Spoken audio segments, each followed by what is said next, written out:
Let's get some quick analysis now with ABC's chief global affairs correspondent Martha Raddatz and Republican Congressman Adam Kinzinger, a member of the House Foreign Affairs Committee. And Martha, let me begin with you. You just heard the secretary say boycotting the Sochi summit a distinct possibility. Everything else, economic and military, on the table, he says. But I know you've been working your sources on this. What is realistically possible? What options are really being considered right now? And will they make any difference?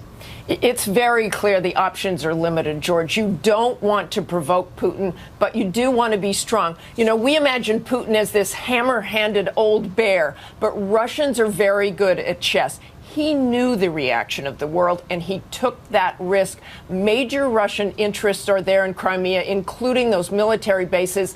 The threat of not coming to the G8, I can't imagine he's all that concerned. He's also heard U.S. threats before, and nothing happened. And nothing happened to stop them in Crimea. It is a fragile new government with financial woes. Will he stop there? We don't know. And as Terry pointed out, Russian troops are still in Georgia, and he still got the Olympics. Options are limited. Okay, let me talk to Congressman Kinzinger here now, member of the House Foreign Affairs Committee. You all are meeting on this Tuesday. You heard Secretary Kerry ask Congress to pass economic aid to the Ukraine. Also seemed open to the idea of sanctions. So what's the House going to do? Well, look, I think you're going to find a House that's very cooperative with the administration on this. First off, we have to accept that the reset with Russia is over. So let's just get that on the table.